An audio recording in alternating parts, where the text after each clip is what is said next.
Welcome to Speak Forward English, where we help you master the language with confidence. Hey there! Welcome back to Daily English Listening. I'm Sophia. And I'm Jerry. Great to have you here today. So, Jerry, today we're going to talk about something that I think everyone loves. Chuckle. Food. Specifically, how to talk about your favorite food in English. Oh, absolutely. And before we dive in, if you're new here or if you're enjoying our content, don't forget to subscribe to Daily English Listening for more conversations like this one. Yes, please do. We post new content every day to help you improve your English. So, Jerry, let me start by asking you, what's your all-time favorite food? That's a tough question. But if I had to pick one, I'd say it's definitely pizza. I absolutely love pizza. Pizza! I should have guessed. You know, that's a perfect example of how to start talking about your favorite food.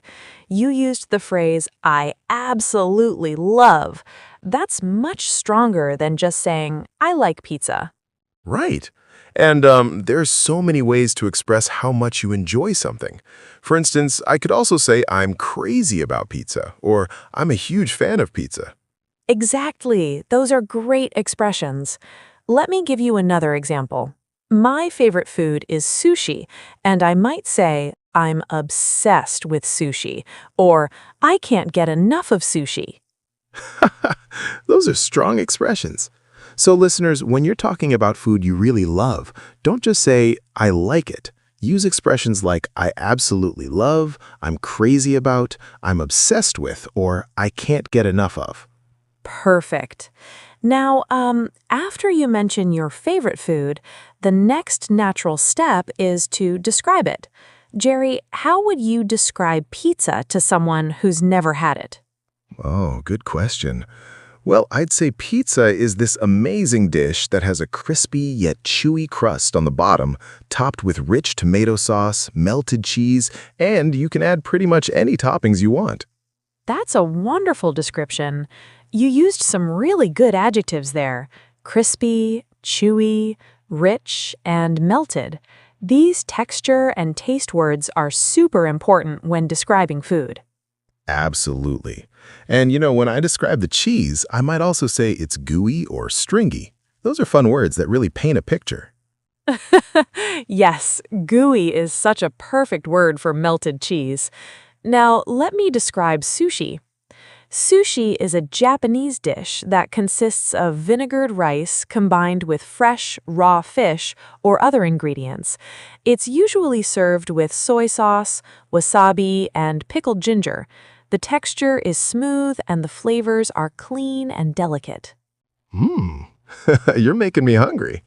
I love how you used clean and delicate to describe the flavors. That's really specific. Thanks. And that brings me to an important point. When describing food, try to use specific adjectives. Don't just say, it tastes good. Say it's savory, sweet, spicy, tangy, buttery, or whatever accurately describes it. Right. For example, if I'm talking about pepperoni pizza, I might say it's savory and a little bit spicy from the pepperoni, with a tangy tomato sauce. Perfect example. Now, another great way to talk about your favorite food is to explain why you love it. Jerry, what is it about pizza that makes it your favorite? Well, there are several reasons. First of all, it's so versatile. You can have it for lunch, dinner, or even breakfast. Cold pizza in the morning is actually amazing. I've heard people say that. Some people love cold pizza. Right. And another reason I love it is because there are endless combinations. You can go classic with just cheese and pepperoni, or you can get creative with toppings like barbecue chicken, pineapple, which is controversial, I know, or even truffle and mushrooms. That's a great point about versatility. So, listeners, when explaining why you love a food, you can talk about its versatility, the variety of options, or how it makes you feel. For me, I love sushi because it's light and refreshing, and it never makes me feel too full or sluggish afterwards. That's interesting. So you're focusing on how it makes you feel physically. That's another angle people can use. Exactly. You could also talk about memories associated with the food. For instance, I could say, I love sushi because it reminds me of my first trip to Japan, where I tried authentic sushi for the first time. Oh, that's beautiful. Connecting food with memories makes your explanation more personal and engaging. I could say, I love pizza because every Friday night growing up, my family would order pizza and watch movies together. So it brings back all these warm, nostalgic feelings. Aw, that's really sweet, Jerry. See, listeners, that's how you make talking about food more interesting. You add personal stories and emotions. Definitely. Now, let's talk about vocabulary for different aspects of food. Sophia, what are some words we can use to describe texture? Great question. For texture, you have words like crunchy, crispy, creamy, smooth, chewy, tender, flaky, moist, dry, sticky, and fluffy. Those are excellent. Let me give you examples. Fried chicken is crunchy on the outside. Ice cream is creamy. Bread can be chewy or fluffy depending on the type. A good steak should be tender. Perfect examples. And for taste, we have sweet, salty, sour, bitter, spicy, savory, or what we call umami, that rich, deep flavor. We also have mild, bland, tangy, zesty, and rich. Right. So if I'm describing a spicy buffalo wing, I might say it's tangy, spicy, and has a rich, savory flavor that's absolutely delicious. Now I'm getting hungry. Let's also talk about how to discuss where you like to eat your favorite food. Jerry, where do you prefer to get your pizza? Well, I'm kind of a pizza snob, so I have a few favorite spots. There's this little Italian place downtown that makes authentic Neapolitan pizza with a wood-fired oven. The crust is just perfect, slightly charred with those beautiful leopard spots. Oh, wow, you really are passionate about this. Leopard spots. That's such a specific detail. I know, but that's what makes the conversation interesting, right? The more specific you are, the more engaging it is. What about you and sushi? Well, I have a favorite sushi restaurant that I go to at least once a month. It's a small, family-owned place where the chef has been making sushi for over 30 years. The fish is always incredibly fresh, and they source it directly from Japan. That sounds amazing. So, listeners, when you talk about where you eat your favorite food, you can mention specific restaurants, describe the atmosphere, talk about the quality, or explain what makes that place special. Exactly. You could say things like, I love going to this cozy cafe that makes the best pancakes, or there's a food truck near my office that serves incredible tacos. Great examples. Now, let's talk about another useful phrase, how to recommend your favorite food to others. Sophia, how would you recommend sushi to someone who's never tried it? Ooh, good question. I'd probably say something like, if you've never tried sushi, you absolutely have to give it a shot. Start with something simple like a California roll, which has imitation crab, avocado, and cucumber. It's not intimidating at all, and it'll give you a good introduction to the flavors. That's perfect. You're being encouraging, but also giving specific advice for beginners. That's really helpful. Thanks. What about you? How would you recommend pizza to someone? Although I think most people have tried pizza. True. But let's say someone's only had frozen pizza and I want to recommend authentic pizza. I might say, you really should try pizza from a real pizzeria. There's no comparison to frozen pizza.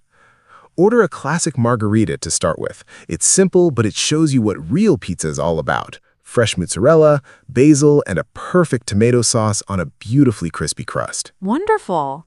So when recommending food, give specific suggestions, maybe mention what to order first, and explain what makes it special. You can use phrases like, you absolutely have to try, you really should give it a shot, I highly recommend, or you won't regret trying. Exactly. And here's another scenario. What if someone asks you, what does it taste like? How do you compare foods to help them understand? Oh, that's a great point. Comparisons are super useful. For example, if someone asks what sushi tastes like and they've never had it, I might say, well, the raw fish is buttery and smooth, almost like really good tuna from a can, but much fresher and more delicate. Nice comparison. I might say pizza's kind of like an open-faced sandwich, but with a crispy bread base, and everything is melted together into this perfect combination. These comparisons help people visualize and understand what you're talking about. You can use phrases like, it's similar to, it's kind of like, it reminds me of, or imagine but with. Right. For instance, imagine a grilled cheese sandwich, but with tomato sauce and on a crispier bread. That's basically what a simple cheese pizza is. Perfect. Now let's talk about frequency, how often you eat your favorite food. Jerry, how often do you eat pizza? Honestly, probably once or twice a week. I know that's a lot, but I just can't help myself.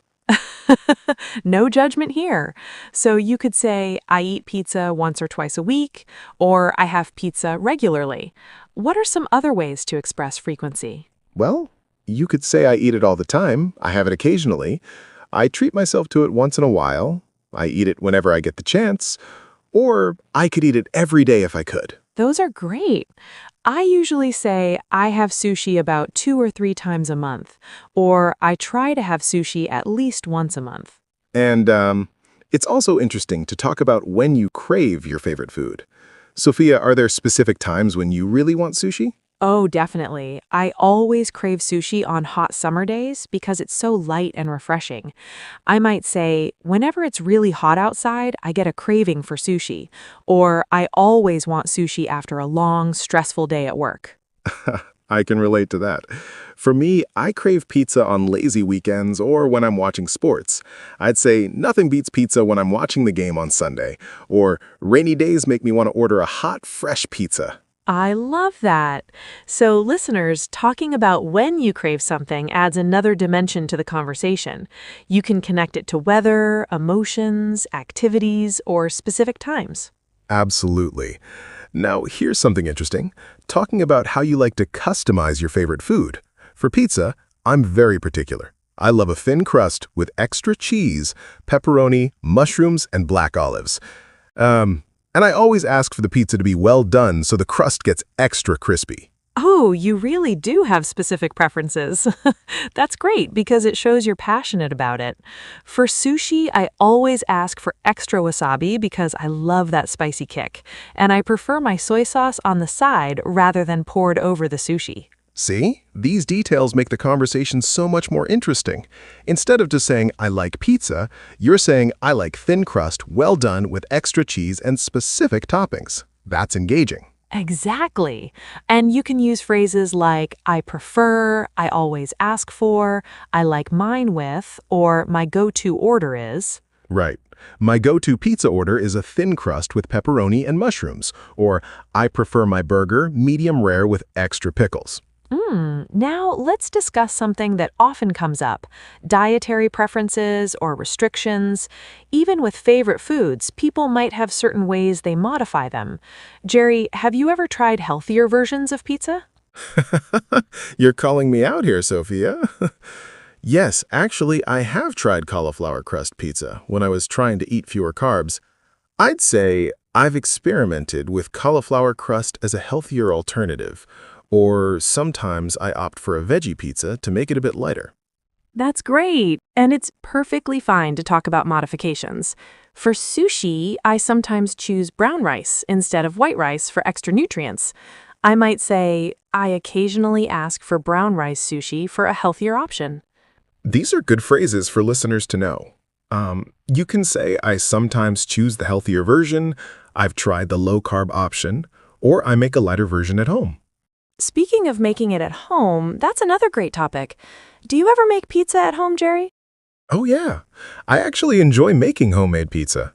I'd say I love making pizza from scratch at home, or one of my hobbies is experimenting with different pizza recipes. That's awesome. What's your process? Well, I usually make the dough the night before and let it rise slowly in the fridge. That develops better flavor. Then I stretch it out, add my sauce and toppings, and bake it in a really hot oven. I even bought a pizza stone to make it more authentic. You really are serious about your pizza. I sometimes make sushi at home too. I'd say I occasionally try making sushi rolls at home, though they never look as pretty as the restaurant version. I bet they taste great, though. So, listeners, talking about making your favorite food at home is another way to extend the conversation. You can discuss the process, the challenges, or what you enjoy about it. Definitely. And before we wrap up, let's talk about one more thing: sharing your favorite food with others. Jerry, is pizza something you like to share? Absolutely. Pizza is probably the ultimate sharing food. I love ordering a few different types and sharing them with friends.